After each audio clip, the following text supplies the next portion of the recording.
Hi everyone, my name is Deja, and this is Andrew, and this is my interview for second language acquisition. So what is the second language that you speak? I'm pretty fluent in Spanish, and I learned that because I needed a second language. When did you learn to speak Spanish? That's a great question, and it's actually a good story. So when I was in middle school, we had to choose one of three languages to take. I either had to take Latin, French, or Spanish. And back then, when I was a teenager, my mind was thinking far ahead. So I said, Latin, what do I get with Latin? Well, I wasn't going to become a Roman Catholic, and I probably wasn't going to become a lawyer, even though my mom wanted me to be one. French, and I thought about what do I get with French? I get Quebec, France, some islands possibly in Polynesia. I ran out of places quick.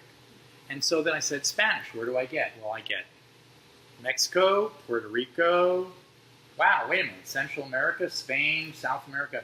And so it became, in my world vision, an opportunity for me to interact with a much larger world. Now, just as an exclamation point to that, at that time I was also really into soccer, which was not big in the United States.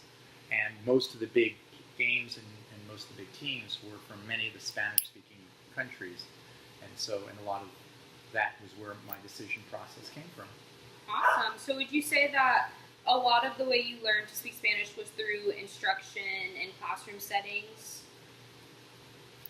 I would say that on the majority of my instruction of learning in Spanish was from school, because I had to learn it in middle school.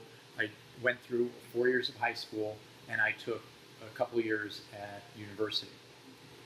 That was where the book learning and the instructional came from. The rest came from being immersed in soccer. When I was in high school, I was one of the only white American-born players on the team.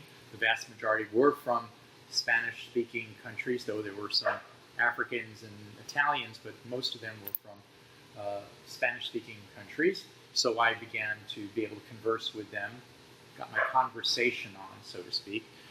And then as an adult, when I was working in South Florida and the Caribbean, and then now when I moved back to Texas 20-something years ago, my job immerses me in a lot of business, where a lot of the people that I work with, Spanish is their first language. So I've immersed myself that way. When I worked in Puerto Rico, as an example, I was speaking Spanish almost the entire time. When I was working in parts of Miami, I was speaking Spanish almost the entire time. So it was a mix. School for a vast majority for my foundation, the rest interactively with people I met. So do you believe those more natural and interactive experiences helped you grow exponentially as a Spanish speaker? Oh, absolutely. So the book learning got me through the basic. It got me through, where is the library? That kind of, Dick and Jane kind of stuff that you learn in school. Actually being able to hold a conversation with somebody, for me, helped me become more connected to them as friends. As a side note to that naturalized learning that you're talking about, when I lived in Miami, I learned real quick, I didn't know enough Spanish to hurt myself. Because all my professors, when I was growing up, the vast majority of them were from Spain. Okay. And so they spoke very grammatically correct. They spoke the words the way they're read in the books. That's the way it's written in Spain.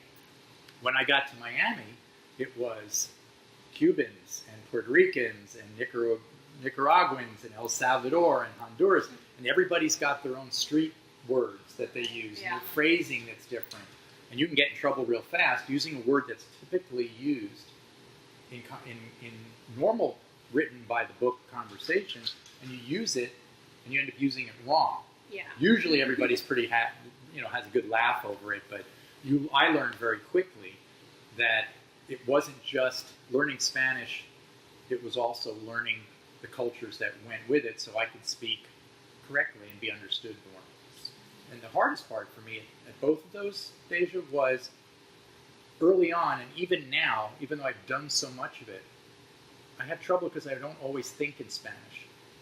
So I'm having to translate it in my head. When I was working in Puerto Rico, as an example, that's when I knew I had learned the language, because I was listening in Spanish, I was hearing it, and I was responding without having to go through the translation process. Okay, yeah. So overall, would you say that being able to immerse yourself in not only the language but the culture helped you to grow with other people who do speak Spanish and communicate effectively? Oh, absolutely. I mean, even in the business world, it gave me a chance to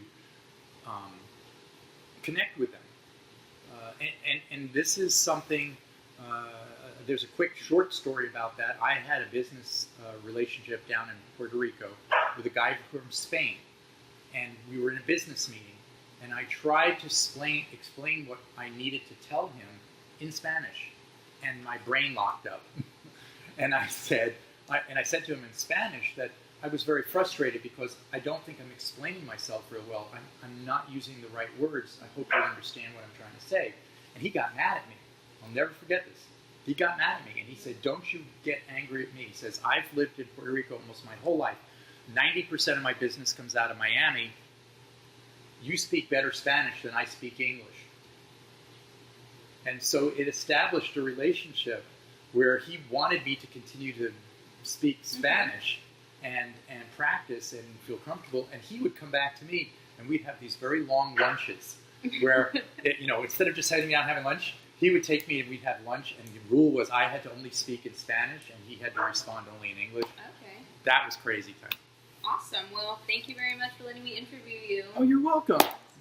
Bye. Adios.